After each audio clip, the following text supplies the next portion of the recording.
Okay, welcome everyone. I would like to call this meeting of the Town of Keystone Planning and Commission to order. Today is May 15th, 2025, and it's 5:30. What I'd like to first do is have the clerk call the roll. Just make sure everybody, so the commissioners that are remote, hopefully you have access to your mic and camera, and I'm about to call the roll, so you all know. Commissioner Tim Hiding. He's muted, I can see. Yeah. Tim, you're muted. If you can unmute to say that you're here.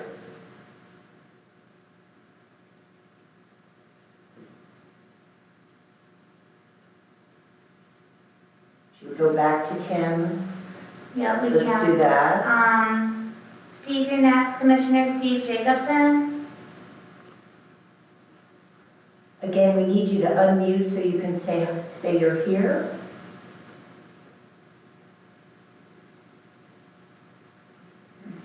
Do you think they're able to unmute? They, on our end, they are able to. And if they're not, I'm happy to adjust those settings. However, currently it's given the option to disable them. So they should be able to have the option to turn on their camera and use their mic.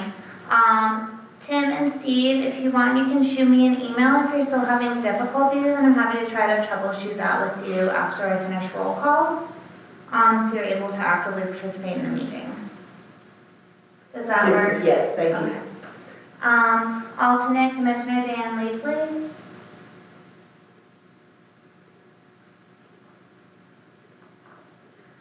Commissioner Dave Koch. Commissioner Peter Madlin. Here. Commissioner Kathy Rose. Commissioner Wendy Tim. Here. Alternate Commissioner Callie Warren. Here. And Chair Melanie Wotak. Here. There are 6 members present. So, Gabby, I just got an email from Steve. I'm not able to unmute. Okay. Okay. I had the same problems I did just a day or 2 days ago, trying to do the same thing, trying to find where the heck the unmute is, and it was not easy to find. It took me 20 minutes to figure it out. All right, Steve, keep trying to find the button. Okay, but at least we see he's here. Yeah. And obviously he's here because he's emailed you, and Tim is on as well. Control space bar at times on Windows machines, I believe. If you hold it down, control and space bar, it unmutes temporarily and you can talk. Okay. Let's try There's that. also a Okay. menu item hiding away. Gabby, how many Yeah. members did you count us having? So 6 counted with Stephen and Tim, who emailed me to say that they're having difficulties unmuting. Okay, so we do have a quorum, so let's let the record show we have a quorum. And, if you do have questions, maybe email them to me and I can relay those questions. But because we do have a quorum, I think we could get started. Alternatively, if you can dynamically enable the chat. That would be public record. I would have to leave the meeting. I understand. And so that's why we don't have the chat. Yep. They are spotlit as presenters. And I'm happy, I'll send some screenshots right now just to try to. Okay, I'm sorry, I apologize to Steve and Tim for not being able to unmute, but we're going to go ahead and continue with the meeting since we do have a quorum. Next we have our consent agenda, which includes the minutes from last month, and then our agenda for this meeting, which is primarily our update on the 3 Mile annexation piece of our comprehensive plan. So now I want to see if there are any comments on our consent agenda. And if not, is there a motion to approve the consent agenda? I move to approve the consent agenda. And a second? I'll second. A motion has been made and seconded for the consent agenda. All in favor, please say aye. Aye. All opposed, say nay. Okay, the consent agenda is approved. And we're now ready to move on to general business. First, I guess we're approving the minutes from last month's meeting is the first item. Do I have a motion, any comment first on the minutes? Otherwise, I need a motion to approve the minutes from last time. I thought the minutes were part of the consent agenda. Well, it's a good question. And actually, Gabby, I was going to ask you, when we approve the consent agenda, are we also approving the minutes? Those are two separate Yeah, it is items. two separate. It is a little, it's interesting because I had the same thought. Okay, Absolutely. Yeah. Good question. okay. So the agenda has been approved. Now we're moving on to the minutes from last month. Any comment on the minutes from last month? Otherwise, motion to approve the minutes from last month? I'll move. A second? Second. Thank you. All in favor of the minutes, approving the minutes from last month, please say aye. Aye. Aye. Anybody opposed, say nay. Okay. So the minutes from last month's meeting have been approved.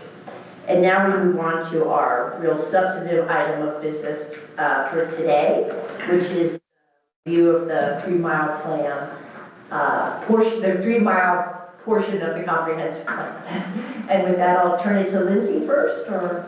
And I'm going to turn it over to our consultants. SE Group is here. Dylan and Caleb are going to make a presentation tonight. I believe in your package you did get a relatively brief slideshow. This is not only for educational purposes, but with regards to this statutory obligation that we need to fulfill. And they're here. You're right behind you. You're Let's also see. welcome to present from your computer, whatever is easiest for you. We've got our own version up here, but I can just Okay, next slide you if that works for you. Might be quicker than using Teams at this point. Can you hear me now? Yes. Good job. I called in on my phone, so I'll stay on my phone. Thanks, Steve. Kind of following them out. This mic is working. Okay. Sounds good to be able to get a little close. All right, let me know when we're good to go. Okay. Thank you, Gabby.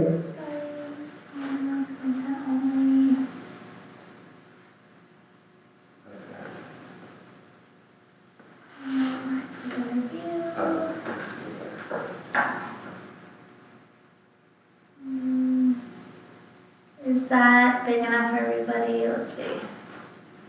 No. Much better. Okay, does anybody need the captions or prefer them? Okay, perfect. Awesome. Well, you can go ahead and go to the next slide.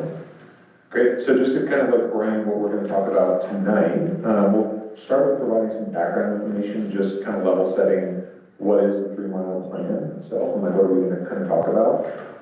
Then we'll provide some examples of the 3-mile plan that we've used in other communities and that other communities have kind of worked through, just to kind of talk about, you know, what it might look like as examples. And then we'll kind of talk a little bit about annexation considerations, right? So we're not here to take an opinion on annexation, but we're here to just kind of talk about what are some general pros, what are some general cons, just some things to kind of keep in mind. And then, yeah, we'll kind of just show you a first draft map of what your 3-mile plan looks like. And so what this is going to show at this point is just the 3-mile area and some areas that could be like considered within the 3-mile boundaries. So if you want to go ahead and hit the next slide. Okay, so what is the 3-mile plan? There's kind of legally, it's required by Colorado law. Municipalities are required to adopt an annexation plan for a 3-mile area prior to the completion of any annexation. So an annexation can kind of come in 2 forms, right? It can be a participant annexation, which is basically coming in from landowners. So like, let's say, landowners that own more than 50% of the land in a particular area, they can petition a municipality to be annexed, and then that kind of goes through a process. And then also municipalities can choose to annex an area, and that area has to be within that sort of 3-mile planning area. And then also, there's sort of the, if you hit next, sorry, there's kind of like a little, I didn't want to overload you with too much text at once. There's kind of like a graphic thing. Yeah, go ahead. Sorry, am I going too fast? Oh, no, you're perfect. Okay, I think we're good. So practically, kind of beyond the legalese, the 3-mile plan is sort of an opportunity for a municipality to consider things like areas that the municipality is interested in annexing in the first place. And then also an opportunity to consider how you might provide things like a service or resources to that area, right? If you incorporate something from unincorporated Summit County, that means all of a sudden that you inherit the public infrastructure, the police services, fire, all that stuff. So all that does end up falling within your sort of purview. And then how a municipality will sustain adequate levels of service, right? So you might be trying to do some cost accounting for the levels of service that you're providing within your current boundaries and the infrastructure that you currently maintain. So then you have to be thinking a little bit about, okay, well, what's that going to do for our budgeting purposes when we take on this sort of new area, right? So it's kind of an opportunity to consider some of the practical requirements that would go along with taking on new property. Next slide, please, Gabby. And then, so just kind of shoring up a little bit of a common misconception. So something that 3-mile plan is not, it is not a means for the municipality to just say, like, we're going to annex everything within 3 miles.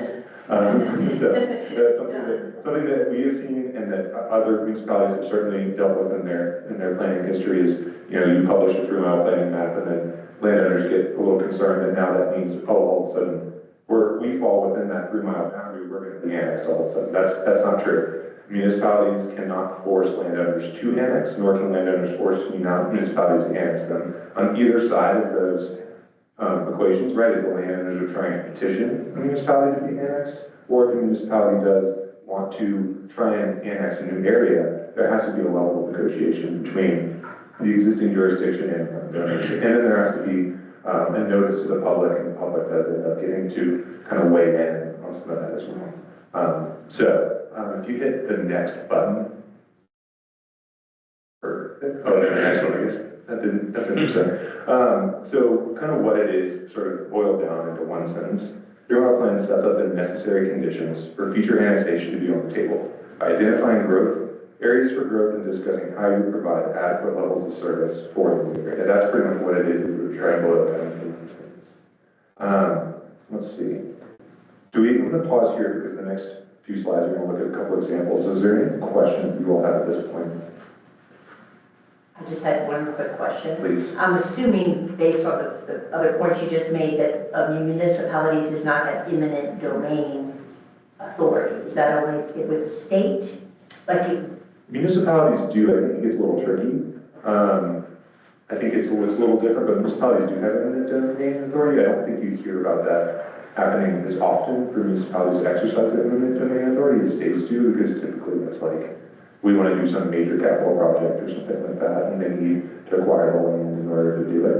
An example that has happened is the city of Denver recently did exercise eminent domain authority when they were doing you probably heard the Ditch project, which is basically like putting a new park over a portion of what was I-70 and then rerouted a section of that. They had to eminent domain some land from current landowners, and that was an exercise of they needed that space in order to make that project pencil out.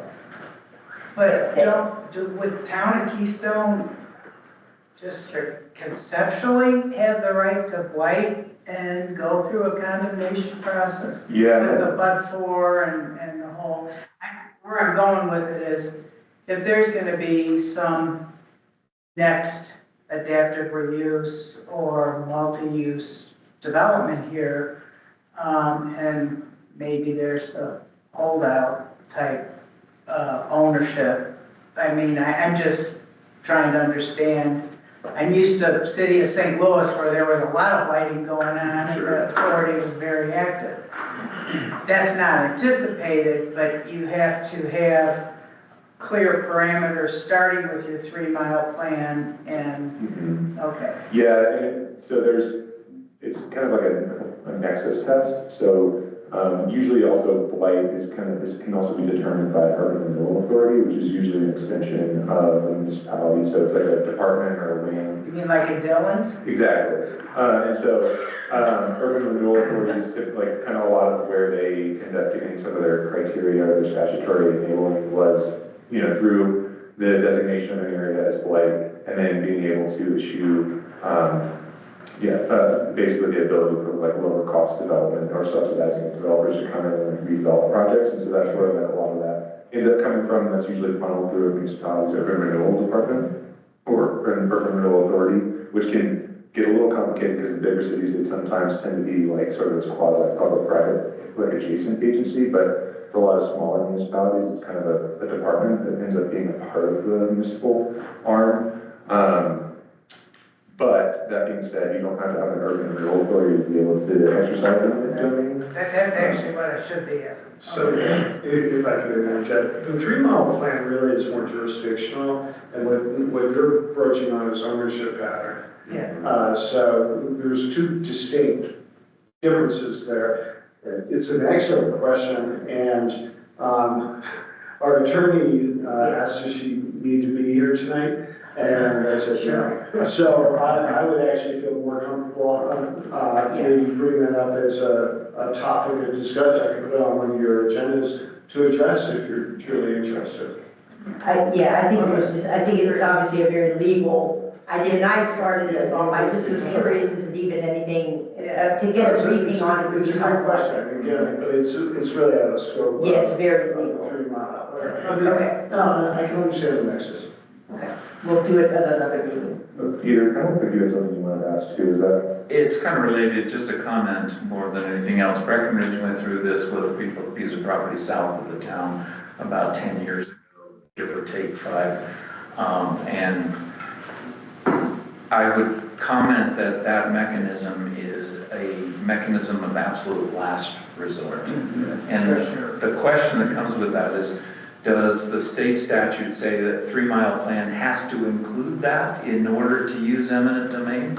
Or is the eminent domain totally separate from the plan associated with 3 Mile? Yeah, that's a good question. I don't actually know the answer to that. And that would probably be something that would be worth bringing up to your attorney. Yeah, write me these questions and I will get answers. Yeah, this is probably where I should maybe the asterisk that I'm an urban planner and not an attorney. But anyway, okay, I'll go ahead and turn it over to Caleb, who will talk about some of the examples. And Gabby, if you want to hit the next slide. Absolutely. Great. Okay, yeah, so we're going to take, I'm a little shorter than Dylan. We're going to take the opportunity to talk through a couple examples in Colorado 3 Mile Plan so that can be inspiration for then the discussion that we're about to have. So we'll start off with Netherland, Colorado. I was pretty involved in this 3 Mile Plan, so I know it pretty well. This one, it has a lot of similarities to Keystone because it's a bit of a smaller municipality, very largely surrounded by U.S. Forest Service lands. And so that meant it had fairly limited opportunities on where it could annex, which is pretty much mirroring Keystone situations where there are some options, but a little bit hemmed in. And so this is a pretty good case study to reference for that reason.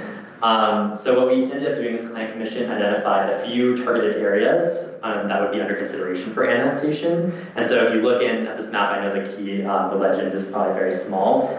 The really main thing it's doing is it's sort of just boxing areas that's saying like, we would consider annexation here. It does not have a lot of teeth. It does not say we will annex here. It's just saying we could, and it basically just makes the opportunity possible for 10, 15 years down the road, you could annex there because it's in the 3 Mile Plan. So this is kind of your most basic 3 Mile Plan. It's simple, it's effective, and essentially what the rest of the plan is going to do, it's going to talk a little bit about here's the areas that we've identified for annexation, here's considerations we would have for annexation, that, how do we make sure we maintain an adequate level of service for town.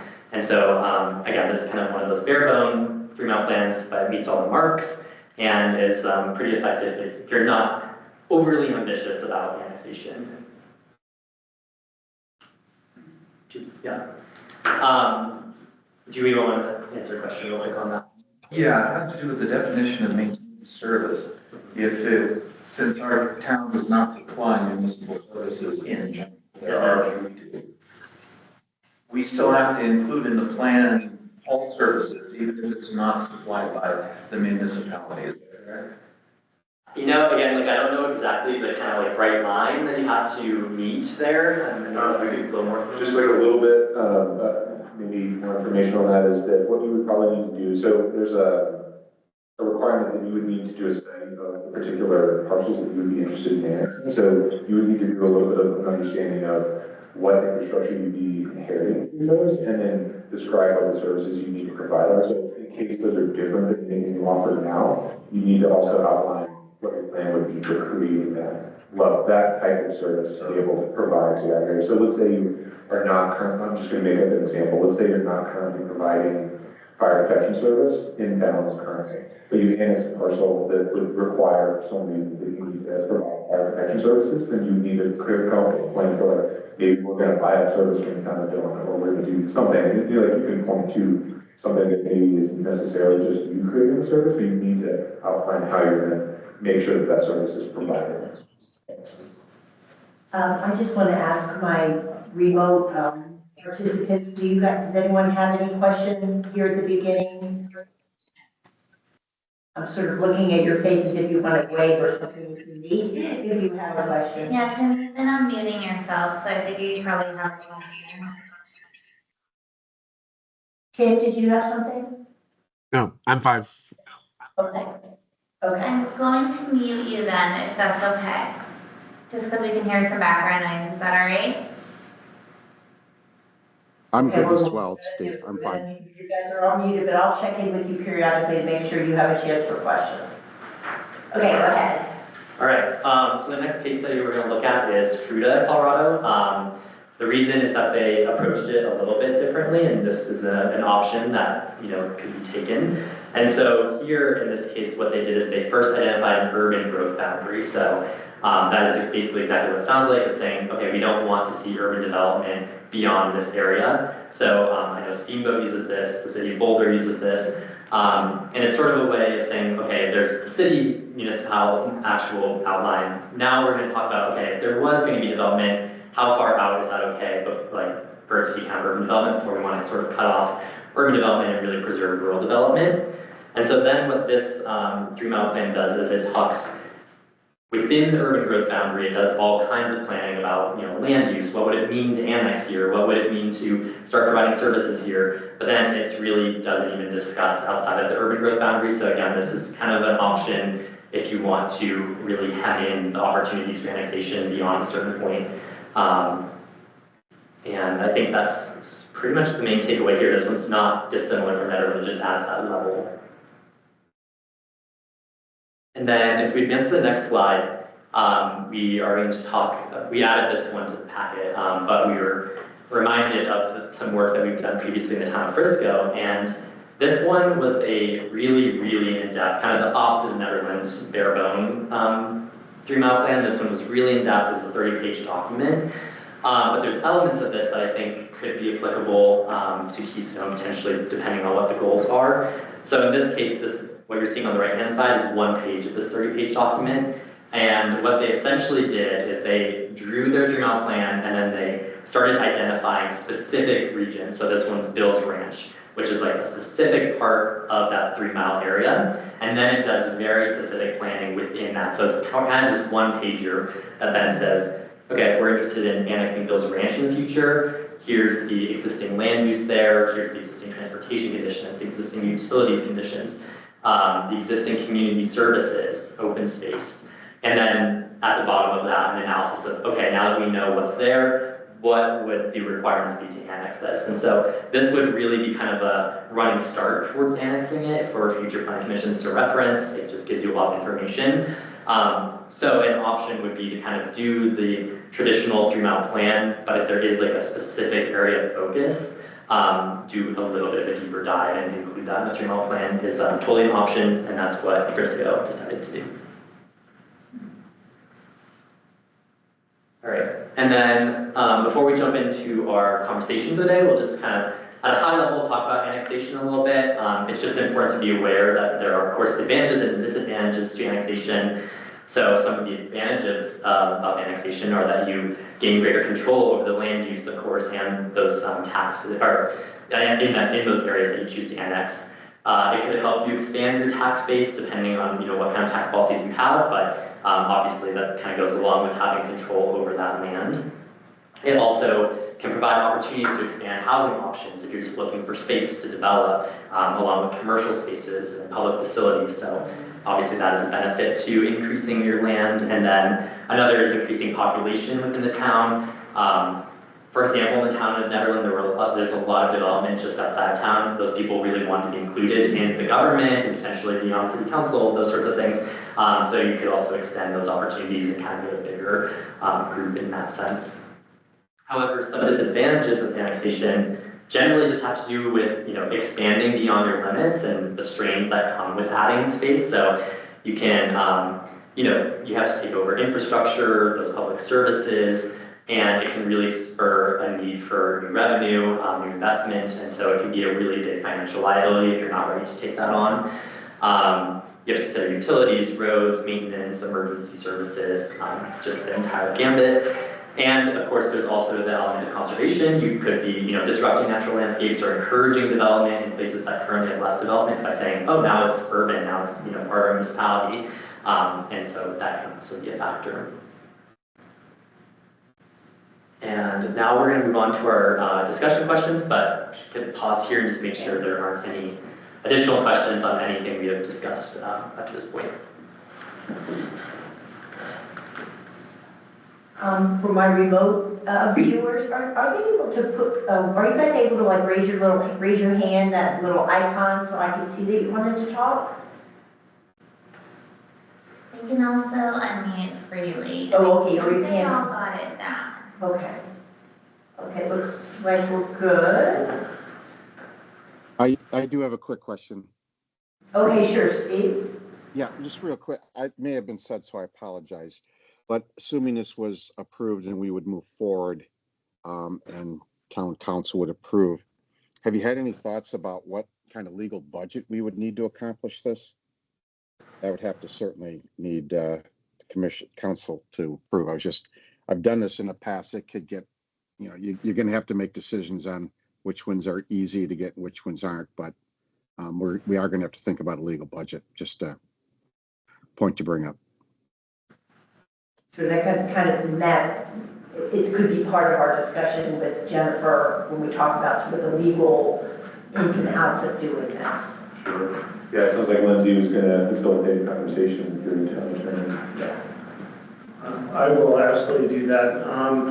What is the town of Frisco's plan called? The part of the 3 mile that they went into specifics? So I'm pretty sure they separately did a 3 mile plan. Like it's just a 3 mile plan, it's a 30-page document. That wasn't even part of necessarily a comprehensive planning process. So it was its own project. And, yeah. So I think the town of Keystone should probably look at that a little bit more closely because of the situation we have with Mountain House. I think there are some similarities there with regards to certainly proximity and from a zoning perspective, because it is in the Keystone Resort PUD, and a majority of that is already in the town limits. So maybe some specific look at that area might be appropriate.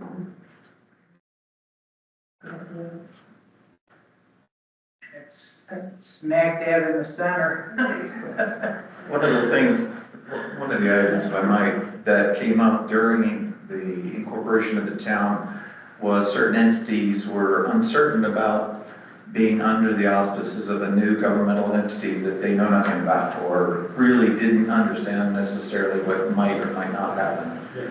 We've got 4 areas within the immediate neighboring or even surrounded, or we are little islands of Keystone within these areas that I would definitely want to encourage us to have a conversation about. The golf courses, specifically Keystone Ranch, is an interesting mix of islands of Keystone within separate areas and itself as an island. So there's some characteristics physically and otherwise that would make sense. And also, I call it emotionally, or the owner would be much more, I think, relaxed or interested if we came with the thought that we need to have your understanding of what's going on and have them engaged, namely Vail Resorts. They were concerned and were able to opt out initially, or at least showed some concern. Do not know if they still have that concern, and would love to have a conversation with them as part of this work. Similarly, the river course, same kind of thing. We've got an island of Keystone within the surrounding area associated with that. And then just north of that, of course, we have kind of going to a very complex mix is the evergreen, winter summer green, where we've got islands of single buildings, which are even more interesting, and having the ability to tell entities that you won't have to deal necessarily as much with two different entities with regards to your plans. You can deal with just Keystone, but right now you would have to deal with Keystone and the Summit County entities. Kind of what are the advantages? One of the new ones is fewer entities in the governmental region to have conversations and meet different laws, and then definitely, as Lindsay brought up, the area that is ripe for massive, or the largest piece of potential neighbor development in the Mountain House area. And because the PUD goes across the municipal boundary and county land, that adds a notable amount of complexity to their planning. And one of the things we can get to them with is the kind of the cookie to entice them is you would potentially deal less with entities and less different rules, and potentially less disagreements on those two entities about what is or is not appropriate for that land use. So I would encourage us to engage with Vail Resorts on those 4 property pieces. There's some real subtle, funny things, I think, isn't there, Lindsay, that we had to do something about licensing, liquor license over on one of the courses, one of the buildings, because it serves the county, but we took it over as a city entity, that we licensed it, but the county was willing to allow that license to apply. So that's the kind of complexity potentially would be a little simpler. What, if I could just say, to frame what it is you're wanting us to discuss, I think that would be helpful. Okay. Yeah, okay. I think it would be great to turn to our discussion questions. And then we can kind of go through those one by one and keep the conversation a little bit there. But it really goes into what we were already starting to talk about. So the big questions we want to ask is, where would it be appropriate for the town of Keystone to potentially annex in the next 10 to 15 years? What we'd really like to get out of this conversation is just kind of starting to get a sense of, are we going to start identifying places? Like right now, this is kind of a blank 3-mile map, or are we going to start kind of boxing areas and saying, this is a zone where annexation could happen, not necessarily it would happen. Then the follow-up, are there any places where it would be inappropriate for the town of Keystone to annex in the next 10 to 15 years? That's an opportunity to just exclude it or just omit it from the map. And then are there any other town growth goals that should be shown on this map, or that we should just be aware of?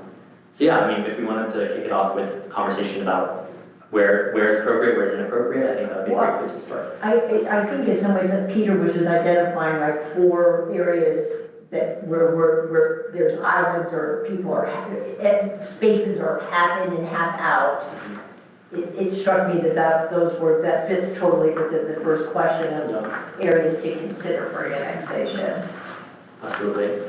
Yeah, and we were also hoping as we go along, if you want to mark on your map as we go, like circle places that would be appropriate and maybe circle with an X through it, places that would be inappropriate. We can also collect that at the end. It's just another way to make sure we're collecting that information. Does anyone have any other area, or maybe we should talk about an area that they think should not be up for annexation, go the opposite way next?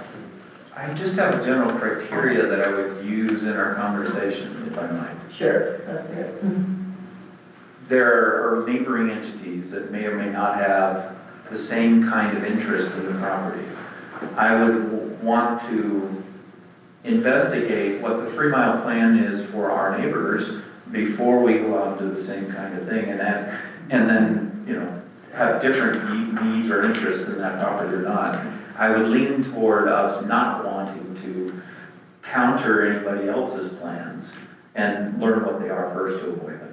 Is there, so much of this is Forest Service, so that though is already, there's no 3 mile plan obviously for the portions that are Keystone surrounded by the Forest Service. So we wouldn't have any overlap. Dillon, and it turns out down the lowest lobe on the southern edge is actually in the town of Breckenridge.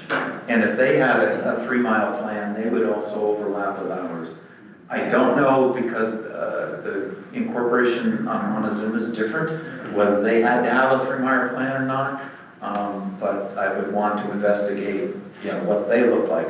And even then, if you notice, the edge of Silverthorne might also, with a 3 mile plan, go beyond their immediate boundaries. So some parcels, we overlap, lots we don't with somebody else, but I some don't we know of will. any overlap, but I would want us to Sure. Make sure there investigate isn't. what they are to Sure, make sure. Sure, I yeah. think that's a great point. It is.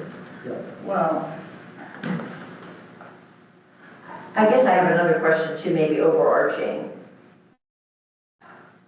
Would we be, for the 3 mile plan, are we required to like I know we wouldn't, nobody's making a decision in the plan to annex or not. Right. But are we required to sort of make the boxes if in the future we want the ability, like if we don't put a box, My understanding is if you don't put a box, it kind of closes the door. it closes the Fair door. to say. So we have to really try to think about anything we want, even really hypothetically.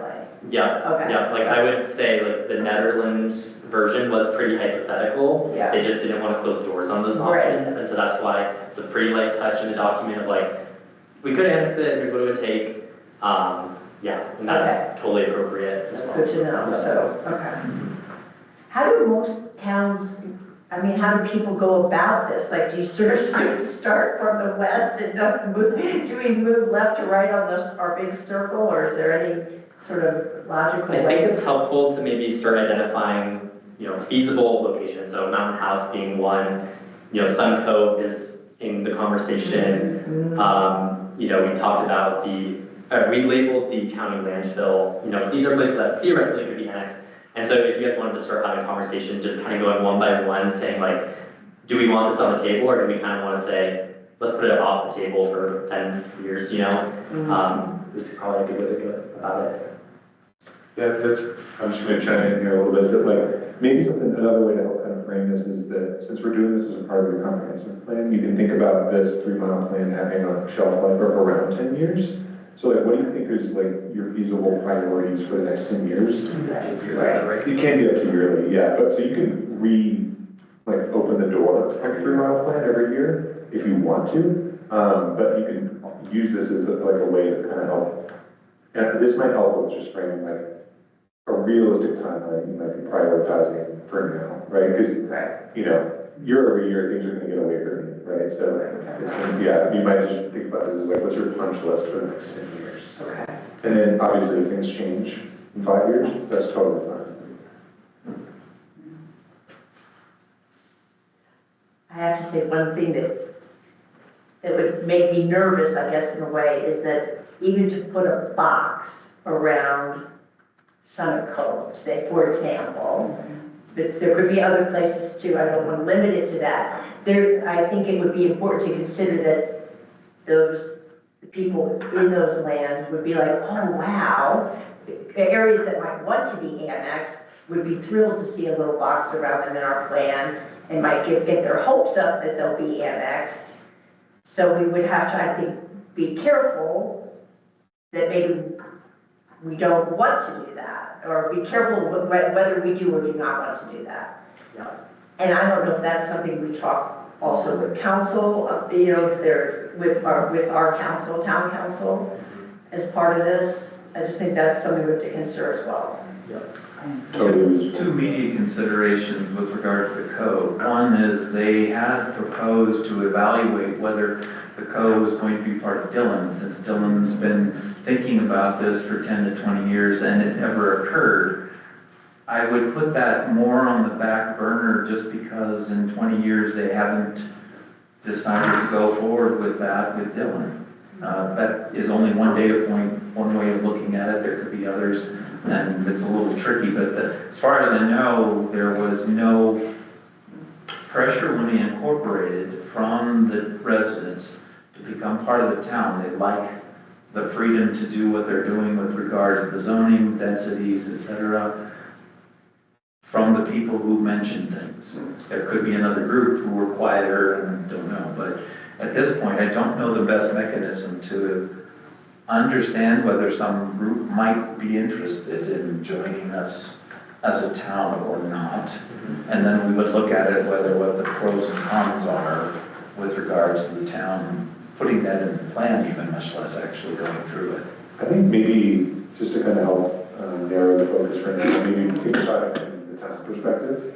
And then, because remember that there's kind of the two sides of this, right? That the landowners do still have, like they can still be a part of the conversation where they can, if they're really not interested in annexation, you can't as a town force them to be a part of the town. So I would view this more so from like, what would the town prioritize, right? Because like that's kind of the first start, like the place to start is like, what do you all? What do we What want do you want? as a town? So like that we, regardless of what other people want or what other people have in their plans, like Right. what do we want so that we have it at least in our plan? Right, yeah, it's That almost makes like your sense. initial. Our document. Right, like if you were to think about it that way. And one thing, just to kind of Peter's point, just because I happen to have some experience in this, I did a project with the town of Dillon a long time ago. I remember them telling us that one reason that they never annexed Summit Cove was because, if you think about the primary land use in Summit Cove, it's residential. Yeah. And so not initiating any municipal sales tax, property tax, that ends up becoming,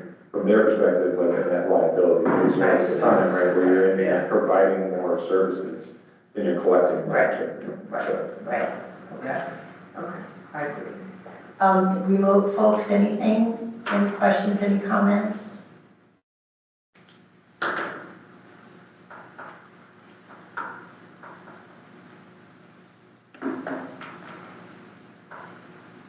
Looks like, Tim, are you about to speak? No, maybe not. Yeah. Hey, Tim. Yeah.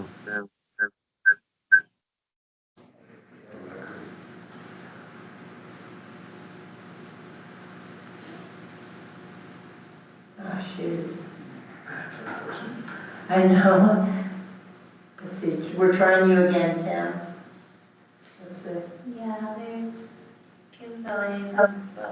I found that I'm getting feedback on my laptop. Yeah, But- it's picking up because you're on 2 devices. Do you want me to, I can fill you out? Yeah. Maybe that's better? That would get rid of it now. I know how this works. So Tim, now try through the phone.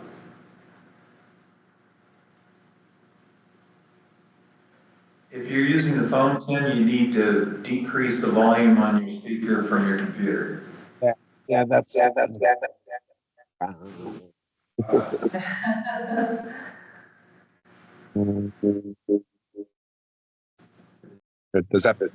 Second. No. You almost have to kill your. That's all right. It's not a big deal. Can you add it maybe in chat and we can just read it? We don't have a Oh, chat. okay, right, sorry. You can Yeah. share that, okay.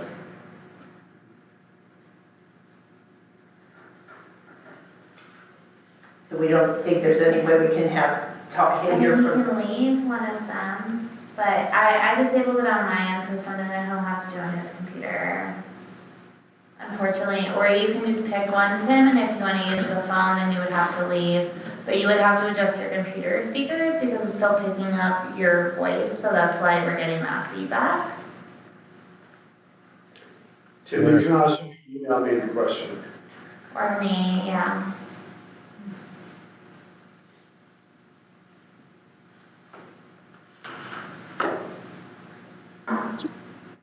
Okay. Is that working now? Yeah. That's good.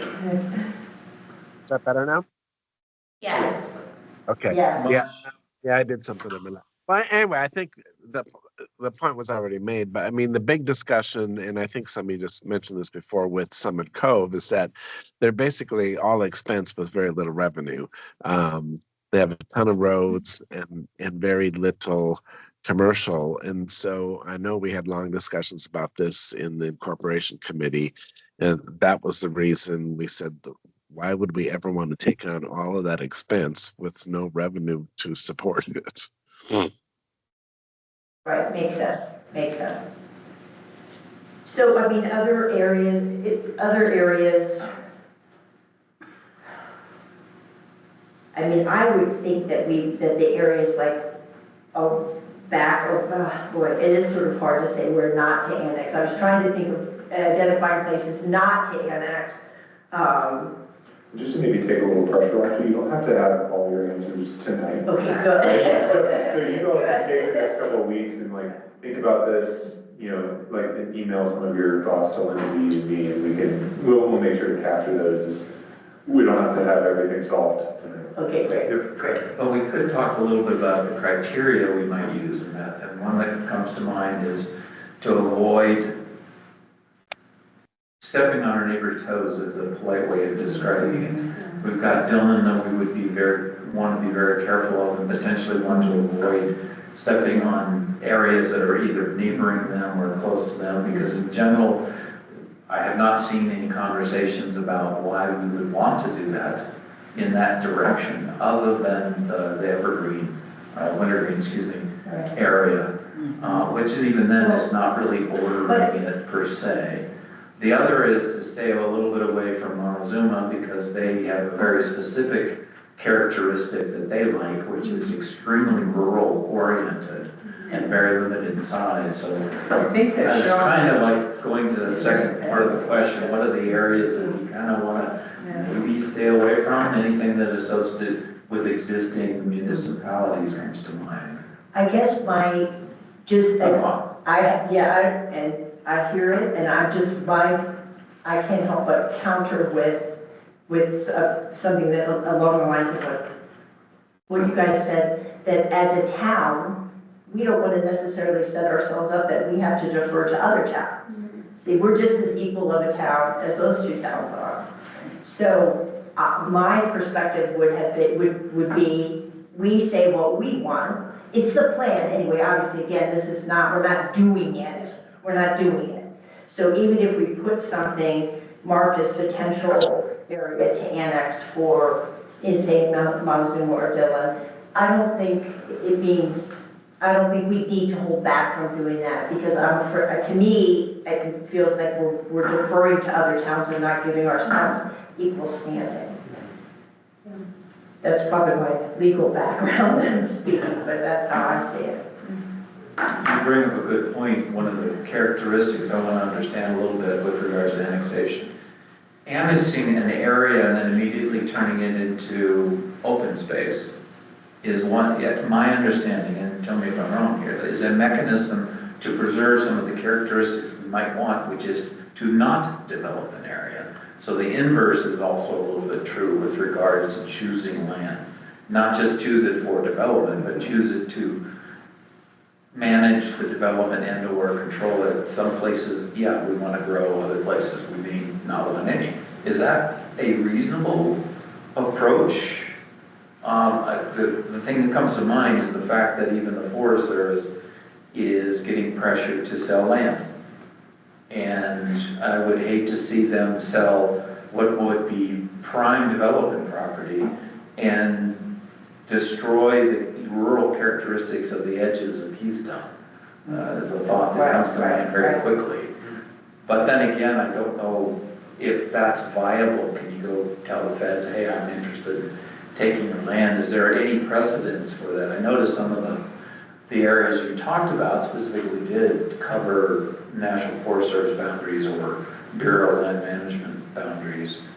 And what are the characteristics of that kind of choice of cost and effort and feasibility? Are there any, big roadblocks that we run into? If we, for example, Keystone Gulch right now is Forest Service land, and I would hate to see a massive ski area development put on the southeast corner of that hillside, which is actually fairly quickly into the general boundary of Keystone Resorts, the usage plan, gulp.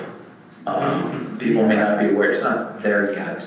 It's not high on their priorities, but to preserve it, one mechanism might be to say, hey, could the town annex it and turn it into open space or some other zoned area that gives the people the choice of what they want there, as opposed to Forest Service doing whatever they want with regards to conversations with Vail and the Keystone Resort area. Yeah, I'll start, and then Caleb, if I haven't seen anything, please jump in. And I'll kind of take this from two sides from what I heard. So the first side of this is, Forest Service first, you can annex Forest Service land, they're a landowner just like anybody else, right? They just happen to be federal government.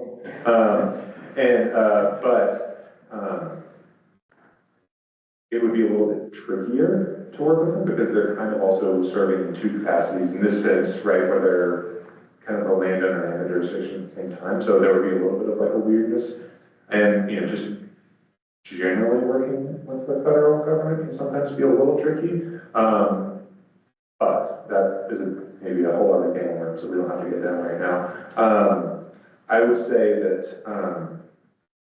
you also, so the other side of this is that you can also choose to annex land and then zone it as open space and plan for it to be open space too. That's perfectly reasonable. Other jurisdictions do that too. So. Thanks. Yeah.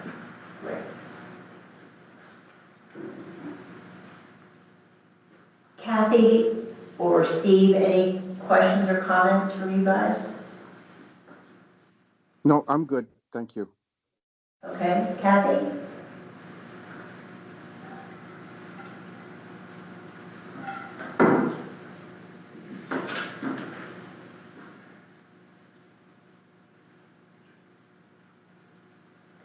Can't hear from Kathy. All right, I'm trying to be sure I get everybody a chance to speak. Okay. Kathy, you would just have to unmute if you wanted to say anything.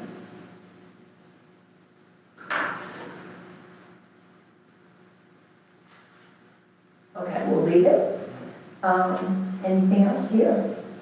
I guess if you guys identified, are there, I know you kind of said you know how many there are, but have we even talked about, well, we know that there's this many and this is what we can do with all of them. I know, aren't some people in wetlands too? I think, like you're saying, my brain goes more into I would rather spend more time preserving because I'm worried about that. I'm less concerned about growth. I realize that's part of it. We have to consider everything, but yeah, I think like you're saying, is it better to go down one by one and say, hey, this is exactly what we have. How do we all feel about each section? And obviously, like we said, we're not making decisions tonight, but I think really honing in on it and having a full discussion about each section is probably pretty important because we need to realize what can each section really do or not, or how is that going to affect everything on there? Because there's a lot on here, and to really just look at it and be like, oh, what are we going to do? It's kind of a lot. I know. One trick we can use is to have a conversation about specific areas and not say that's everything. Okay. But use that as the mechanism to select criteria that we build out with regard to what are the pros and cons to answer their I mean, do you personally have any thoughts on what you think we should focus on first? I have lots of things. Yeah. But I would like to share others. And that's what I want to hear. I feel like I'm new to this, right? So I'm really just trying to learn as much as I can. But I haven't formed an opinion yet, but I really want to understand how you guys feel. So I think, like I said, my concern is more on preservation versus anything, but I'm interested to know kind of where your heads are at. Is there a way, gentlemen, for us to like within the circle, like have it be a grid so that we could sort of like number, like divide the circle into 10 little squares or, shapes, and then that way we could look at each one? Is that a way to sort of do this? They have a little bit of that sort of already if you look at the coloring that's used. Yeah, for sure. But I think your point Mount is Holmes. similar to what Frisco did, where they did start dividing their bubble into certain areas, and then Right. they had a little bit of description of like, even just putting forth like the town's intent, like it doesn't have to necessarily be like, we want to annex it to conserve it, like specifically that legal route, but just saying like, our intention would be to see this preserved, like, I think there's value in that. And I also think it's important to like, it feels like such a big burden to do this task, I realize. Right. But it is helpful to remember that you're totally welcome to revisit your 3-mile plan annually, and so I would recommend in this moment, like, focusing on kind of like, what are the forefront conversations for annexation, like, maybe that's Mountain House, maybe it's Wintergreen, these ones that are a little bit closer. Maybe focus on those, and it's a pretty new municipality, so like if Summit Cove isn't like on the table right now, that's totally fine too. But you always have the backup of this is something you can revisit, so it's not setting in stone anything Right. for 10 years. necessarily. Okay, and maybe another way of thinking of it is that we've already identified, even tonight, starting with the islands, which is a great phrase. That was a whole bunch of things that seemed like the very most obvious things that need to be blocked in to be considered for annexation because it's an island or Pete's sake. So maybe in some ways, just going at it that way, it will start filling it out. So it's more like a puzzle. And then as it gets filled out, we'll see more. I would encourage people to think, when I use the word island, I had a set of criteria in the back of my mind. And I would love to hear other perspectives with regards to the criteria. For example, up in, I keep calling it Evergreen. Wintergreen. It's, one of the characteristics, it's got to be a little bit quirky, is that there are buildings that are next to each other that are in different towns. Right. Intermixed. Right. And I can't imagine that'd be easy for our police department necessarily to know, no, that's county sheriff, that's a different set of rules. That's short-term rental, long-term rental, or other agreements that are associated with that property cover an interesting mix. So that jumped out at me very quickly, and I used about, okay, what about roads? Well, that's tricky when you're an island. That's an easy concept to kind of get your head around. A little tricky when it comes to services and ensuring characteristics if they ever want to redevelop or to change them. I know it's brand new, but in the future. What other characteristics that would be something that the residents would use to decide whether they like this idea or not? If we do a bus service, is it going to be free to just Keystone people? And then all of a sudden you have to say which building you're in, rather than an area or a bus stop. So transportation advantages. So there's a whole bunch in the back of my mind. But I would love to know if people have some other thoughts. Well, I was going to say, I don't think you even need to go into all that detail, like at the sort of the more umbrella level. It feels to me that what an island, since we all sort of know what that is, a part of a building or part of a building for Wintergreen, just the idea that there's a piece that's in and a piece that's out, same with Ranch, is enough to get us that it should be marked for something for annexation. Yes. And then there's a million ways that gets implemented, but you could just from the umbrella level, it seems like so obvious. I would really encourage the people, if anybody having an opposing view that are online. I know it's tricky, but now is a good time to say, no, that doesn't make sense because of blah, blah, blah reason. I agree with you personally, and from what I've looked at, and the fact that it was originally proposed as part of the town is part, a piece of it, and it was excluded. But I wanted to, start the conversations now. Are there other areas that are of that same kind of level of interest, or shouldn't do it because of? Well, this is Tim. To me, the highest priority is the Wintergreen parcel, because that's the only parcel of the islands that is residential. So we actually have people living there in some Right. buildings that are part of the town and people living in other buildings that are not part of the town. So that just doesn't make any sense to me. So I always thought that would be the highest priority to access even Vail Resorts. I would think that would be the one they would be the least likely to fight us on or to ask for some leverage because it just doesn't make any sense the way that one is set up now. Right. Thank you, Tim. I would ask, actually, Tim, there's a little bit of residential sort of over in the Mountain House area. Yeah, right, I'm looking at that. Just, Right. there's a little bit of, there are some buildings that are not in Keystone that are actually used for employee housing and or other housing characteristics that Vail has shown some interest in potentially revamping or altering to meet their business needs. Just FYI, it's not much, you're right, but there is a little bit there. I think our focus should Buildings be. that are used as offices, but I'm not sure about if Sagebrush is actually. I'm not sure if Sagebrush, the employee housing, if that's in or out. The last time I looked, it was out of the town of Keystone boundaries. Okay. Okay. Yeah, you're right. Is that right, Lindsay? So sagebrush would be the same as Winter. I mean, see, I think all of those, any of those, it's the idea that it's.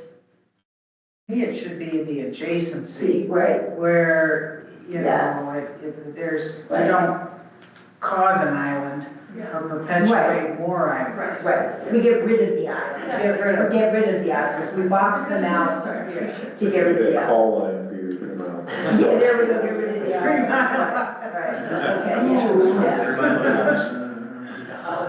yeah. A little different So- notation. There's another little tiny piece that was kind of a section here that I bumped into. I thought, this might be useful for conversation. The Ranch Road is partially within the town, and the town has adopted a little piece of it to fix it, in fact, this summer. The other pieces of it, I'm not fully certain exactly whether annexation of that whole piece to go out to potentially what would be annex of the town toward the ranch, that makes sense or not. Let me see if I can say this better. There's a piece of road that is out in the county that starts in the town and ends in the town, but goes out into the county. That's a little odd. It just, and I know it has caused concern about maintenance, et cetera. Am I correct in assuming the Ranch Road is in that state where presently pieces of it go through on the Keystone Ranch Island side of it and the other side of Island of it? It's pretty easy to see on county GIS where I'm talking about, but it's a little hard to describe. But there's a section of a Piece of too long that it goes, that starts inside, goes outside, and then comes back inside. I thought, is that a potential criteria? Oh, sure. I mean, that sounds like, to me, that's just, it's another type of island. Anything that's in pieces, that's not together, that would logically be together, it seems to me like it's perfect. It's adjacent. Adjacency and connectivity. Yeah. Adjacency, connectivity. That's all. Connectivity. To build on your thought with regard to preserving land in certain areas, an example of that to enforce why a piece of quote the ranch might be included. There's a meadow and it has a creek that runs through it. It's not I think that's an annual, not perennial, although there's a piece of it that turns the Soda Creek itself. That is presently in the county and is owned privately. It is zoned open space and recreation right now, or the PUD has set that up, or I should say, not really, the PUD defines it. There would be maybe an impetus to, if we wanted to preserve that area, and I will admit a significant bias because I live in that general area. So I want to bow out any more comments other than saying, that might be the kind of thing that we would do with regards to preserving certain kinds of nature, natural areas and wetlands being the key one, and also river or creek beds. Yeah. You know, for example, the other two or three that come to mind is a little piece of Jones Gulch, a little piece of Keystone Gulch, which are wetland areas. Lindsay, Yes, you this is have- the area that I was referring to, is this road Well, piece. that's on Forest Service property. Yeah, and that's why I said it's, So I guess. I'm not sure it's a candidate, but it makes me wonder a little bit at times. So just to keep us focused here on this meeting and not to get, we've had a lot of good discussion here about some concepts, I feel like now at this point, is this enough for you guys? Do you want us to maybe email some of these suggestions? Like, what is your thought about what we do next? Because I think, you know, it seems like at this point we're at that. Also, is there a deadline where you're expecting us to have more serious decisions? Definitely before the adoption of the comprehensive plan. No, kidding aside there. So, well, let me maybe turn back a little bit. So I think we can kind of do this maybe one of two ways, where if you all want to take a little bit more time to kind of ideate individually and maybe use another meeting to kind of like talk through some concepts more holistically and feel like you all are coming to maybe some unified recommendations about the areas that you would want to consider more holistically, and then send us that, and we can, you know, kind of map that out and start walking through the criteria similar to what Caleb was pointing out with the Frisco plan, and kind of looking at those areas in more depth, and then kind of, you know, consolidating that onto the map. That's maybe one option. Another option could be that we could basically try to synthesize what we heard from you all and try and like, you know, come up with some concepts and then send that back to Lindsay that can route that through you all to take some time to, you know, review and provide some comments on, and we can iterate based on your comments and kind of like do sort of an iterative process where we're then kind of editing. So I'm somewhat agnostic. We can take as long as you want. We're kind of moving this phase forward a little bit, and part of the reason is because we've heard some discussion around road considerations, just kind of bubbling up just through the conversations we've had with you all, with town council, and during the March engagement event. Just so we were thinking that this could be like something that you all might want to latch on to a little earlier, just in case this ends up being a longer conversation. So we're not necessarily hurried to codify this right now, but you know, I think momentum is always good. So whatever you prefer in terms of those two options, or if there's a third option, I like the idea that they gather the pros and cons for each one, I agree. and then let us decide how we weight them, the pros and cons, and then make a decision, say yes, yes, no, maybe in the future. That way we don't reiterate analysis over and over and over again, but rather have a little bit of foundation of why we chose not to. There was great information here, but that can get buried and hidden in the minutes of a meeting. And if you gather that and put the pros and cons and say, you know, then leave it to us and maybe in another meeting or two to talk about, hey, did we miss some in new areas? That way we can. Okay, I just have to stop you there. I have to stop you there because I'm not understanding. I don't want us to do. I think it makes, I don't want us to over complicate this. Like that every little thing, I think we've had a pretty good agreement about with wintergreen and building. We don't need to have pros and cons and further, I don't think. I'm just wanting us to keep focused and not overcomplicate it. I think though that maybe though it's not, maybe it's just we're talking differently about it, but we've given some ideas today. I think maybe it was your second approach was you would maybe put on the map what you from what you heard today, make the boxes. Then we could look at that and like sort of go from that to the next one. Maybe kind of keep building on it.